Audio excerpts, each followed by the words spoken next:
मेरे पास ओसवाल थी, मेरे पास एजुकार्ड थी, मेरे पास अरियन भी थी, मेरे पास एग्जाम्पलर भी थी, मेरे पास बहुत सारी रेफरेंस बुक थी फॉर मैथ्स एंड बट इसके डिपेंडेंस में मैंने इतने मार्क्स लाए थे इन प्री बोर्ड्स, देख सकते हो तुम।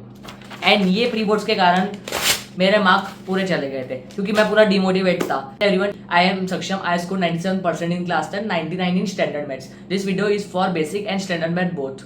देखो, I have recently pass class 10 and I have experience कि तुम्हारे कैसे टाइप के क्वेश्चंस आएंगे, कौन से टॉपिक से कौन से क्वेश्चन आएंगे एंड कौन सा टॉपिक मोस्ट इंपॉर्टेंट है एंड कौन सा चैप्टर मोस्ट इंपॉर्टेंट है। And after this video I can make you 100% sure that you are going to score more than 95 in maths. देखो, सिंपल सी बात है, इफ यू हैवंट स्टार्टेड, सबसे important चीज है NCERT that you often miss. तुम हर एक रेफरेंस लगा लोगे, तुम हर एक क्वेश्चन लगा लोगे, बट तुम एनसीईआरटी मिस कर लोगे, NCERT exemplar and NCERT. And सबसे इंपॉर्टेंट, एनसीईआरटी नहीं शुरू किया, इंपॉर्टेंट लिस्ट ले लो चैप्टर्स की जो सबसे ज्यादा वेटेज की। सबसे पहले इंपॉर्टेंट है algebra, polynomial, quadratic equation, AP and linear equation, इसमें 20 मार्क्स का वेटेज है। सेकंड है कोऑर्डिनेट ज्योमेट्री जिसमें 6 मार्क का वेटेज है एंड रियल नंबर जिसमें 6 मार्क का वेटेज है। एंड ट्रायंगल्स एंड सर्कल्स जिसमें 15 मार्क का वेटेज है। Introduction to trigonometry and application of trigonometry जिसमें 12 मार्क्स का वेटेज है। एंड मेंसुरेशन चैप्टर जिसमें area related to circle, surface area and volume जिसमें 10 मार्क्स का वेटेज है। एंड स्टैटिस्टिक्स एंड प्रोबेबिलिटी सबसे इंपॉर्टेंट है एंड मिस मत करना बिकॉज इसमें फ्री के मार्क्स मिलेंगे तुम्हें। इसमें है 11 मार्क्स का वेटेज। तो ये 2 महीने का रोड मैप है जो कि मैं तुम्हें पूरा समझाऊंगा। Firstly you will get 3 blocks, block 1, block 2 and block 3। जिसने शुरू नहीं किया उनके लिए 90 एंड 30 मिनट्स का है, बट जिसका खत्म हो चुका है, जिसको सिर्फ रिवीजन करना है 2 महीने में एंड अच्छी प्रैक्टिस करना है, तो वो टाइम रिड्यूस करना है और बाकी सब्जेक्ट को ज्यादा टाइम देना। देन तुम्हें मिलेगा फेज 1 जो तुम्हारा 1.5 महीने का रहेगा एंड ये पूरे 1.5 महीने में तुम्हारा सिलेबस या तुम्हारा रिवीजन कंप्लीट हो जाएगा। फर्स्टली यहाँ पे हर एक चैप्टर्स की डिवीजन है, कौन से डेज पे करने हैं। लाइक 5 दिसंबर से शुरू करें, 2 दिन फर्स्ट चैप्टर पे देना है एंड खत्म करना है। एंड वो 2 दिन में तुम्हें पहले अपना वन शॉट देखना है, देन सेकेंडली तुम्हें क्वेश्चन कौन से सॉल्व करने हैं, कौन से टाइप के क्वेश्चन ज्यादा फोकस करने हैं, वो तुम्हारे यहाँ पे की कॉन्सेप्ट्स में लिखा हुआ है। Like prove root 3 and root 5 are irrational, पहले दिन पे करना है ये टाइप के क्वेश्चन। सेकंड डे पे लिखा है एचसीएफ वर्ड प्रॉब्लम है, एप्लीकेशन बेस्ड क्वेश्चन करने हैं एंड लेना कहाँ से, पीवाईक्यूज की लिस्ट दे दिया, उससे ले लेना।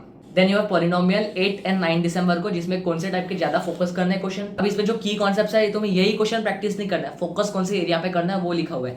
तुम्हें पूरी एनसीईआरटी सॉल्व करना है, देन तुम्हें ऐसे टाइप के क्वेश्चन बहुत सारे ढूंढना है फ्रॉम योर पीवाईक्यूज या एआई से पूछ लेना। 10, 11, 12, 13 लीनियर इक्वेशन करना है एंड कैसे टाइप के क्वेश्चंस करने, फाइंड द वैल्यू ऑफ के वाले क्वेश्चन या कौन से फिक्स चार्जेस, हॉस्टल वाले प्रॉब्लम्स या स्पीड एंड डिस्टेंस वाले word problems. Then if we continue this till 15th of January, अगर तुम सीरियसली फॉलो करोगे 15th ऑफ जनवरी तक तुम्हारा प्रॉपर्ली प्रोबेबिलिटी कवर होगा। अब बोलोगे भैया मुझे अगर स्टार्टिंग से शुरू करना है तो यही टाइम टेबल फॉलो करना है, जो दिन पे जो कुछ लिखा हुआ है वही फॉलो करना और कुछ मत फॉलो करना, बट तुम्हें ज्यादा टाइम देना है। एंड जिसको रिवीजन करना है बस यही टाइम टेबल फॉलो करना, बस कम टाइम देना। तुम्हारी रिवीजन के साथ साथ तुम्हारी सिलेबस कंप्लीट होगा till 15th of December. Till 15th of December तुमने पूरी एनसीईआरटी कवर कर ली। अब तुमने कोई बैचेस लिए होगे उसके साथ साथ तुम कर सकते हो, बट साइमल्टेनियसली सैटरडे संडे को तुम पीवाईक्यूज लगाते रहता। सबसे इंपॉर्टेंट है पीवाईक्यूज एंड एग्जाम्पलर हर एक चैप्टर के अच्छे से लगा लेना, लिंक डिस्क्रिप्शन में फॉर पीवाईक्यूज। देन अगर हम फेज 2 की बात करें जो सबसे इंपॉर्टेंट है, सुन लेना।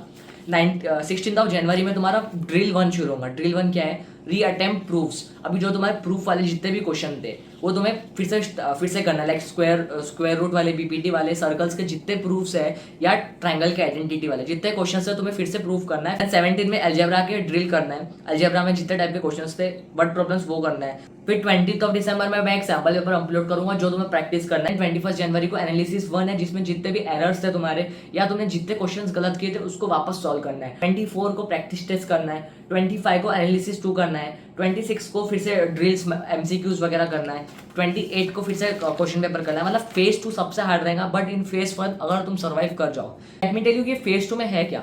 फेज 2 में एक ही चीज को 100 बार रिपीट करा है। मतलब फेज 2 में तुम्हें 3 बार प्रैक्टिस टेस्ट देना है, फेज 2 में तुम्हें 3 बार एरर एनालिसिस करना है, फेज 2 में 3 बार तुम्हें वीक चैप्टर को रिवाइज करना है। एंड तुम्हारा फेज 2 कंप्लीट होने के बाद मींस 4th ऑफ फेब को प्रॉपर्ली मैथ्स कंप्लीट हो जाएगा। अब ये तो भैया हो गया हमारा पूरा टाइम टेबल, पूरा हमें फॉलो कैसे करना है, बट उसके अलावा करना क्या है। लिसन वन थिंग, बोर्ड्स के टाइम पे जो तुम्हारे गैप डेज रहेंगे, अभी टाइम नहीं है तो थ्योरी हर एक चीज एनसीईआरटी की पढ़ लेना। सेकेंडली ब्लॉक 2 के की कॉन्सेप्ट में मैंने जितने भी टाइप के क्वेश्चन, जितने भी टाइप के कॉन्सेप्ट बताए हैं इस शीट में, वो हर एक शीट प्रॉपर्ली फॉलो करना। हर एक शीट आखिरी के 15 दिन में हर एक टाइप के क्वेश्चन एक बार फिर से करना है तुम्हें। अब तुम्हारी पूरी एनसीईआरटी, पूरा पीवाईक्यूज 2 महीने में कंप्लीट होगा। एंड लिसन वन थिंग, जो भी अभी तक वीडियो में है आई विल से प्रॉपर्ली वाला टाइम टेबल फॉलो करो। एंड ये कंप्लीट होने के बाद मतलब 4th ऑफ फेब को तुम्हारा पूरा revision with syllabus with question practice complete होगा।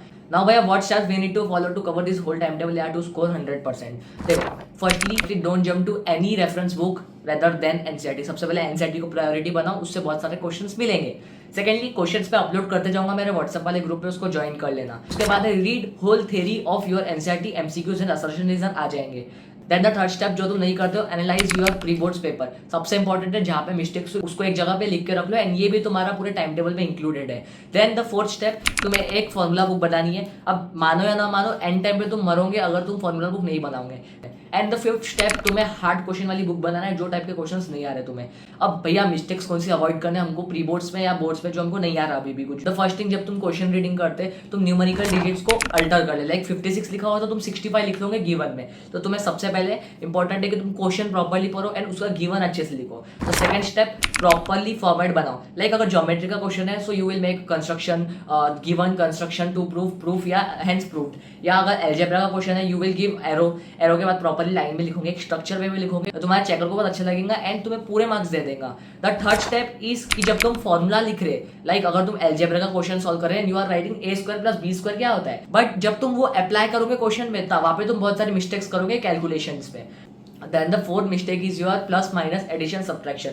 आखिरी में जब तुम फाइनल आंसर लिखोगे, तुम माइनस का साइन लगाना भूल जाओगे या प्लस का साइन लगाना भूल जाओगे, या तुम कैलकुलेशन ही गलत करके आओगे। वहां पे बहुत अच्छे से करना, अपने बेसिक्स बहुत स्ट्रॉन्ग करके जाना। द फिफ्थ मिस्टेक इज कि फाइनल आंसर अपने बॉक्स में लिख के आना। And the six mistake is कि यूनिट लगा लेना। लाइक मीटर है तो मीटर लगाना, सेंटीमीटर है तो सेंटीमीटर लगाना। ये 6 के 6 मिस्टेक एक पेज पे लिख के रखो, अपने बाजू में चिपका दो फॉर मैथ्स बोर्ड। अब भैया मैथ्स में टाइम मैनेजमेंट कैसे करें? जितनी ज्यादा क्वेश्चन प्रैक्टिस करोगे उतनी ज्यादा टाइम मैनेजमेंट होगी।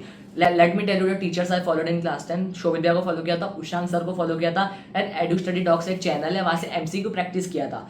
यहाँ से तुम्हें बस क्वेश्चन प्रैक्टिस करना है, बट दिस टाइम टेबल को भूलना मत गलती से भी, क्योंकि अगर तुम बीच में एक भी दिन स्किप कर लो, वहां से तुम्हारा एक दिन बढ़ जाएगा। तुम्हें 20 जनवरी को प्रैक्टिस टेस्ट 1 देना है according to this time table.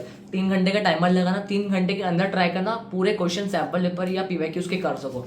अब भैया पेपर कैसे सॉल्व करना, स्टार्टिंग की 15 मिनट्स में जितने तुम्हारे एमसीक्यूज हो सके कर लेना। देन उसके बाद स्टार्ट करना अपने लेंदी वाले क्वेश्चन से। लेंदी वाले जितने क्वेश्चन है, हाई मार्क वाले क्वेश्चन है, उसको प्रॉपर्ली 5-5, 2-2 मिनट करके डिवाइड करके अपने हिसाब से लिख लेना। एंड लास्ट पे वाली सेक्शन बी लिखना है, सेक्शन सी लिखना, जो कम मार्क्स वेटेज वाले। नंबर 1 थिंग, क्वेश्चन प्रैक्टिस जितनी ज्यादा हो सके मैथ्स पे करना, from exemplar and PYQs and NCERT with solved examples.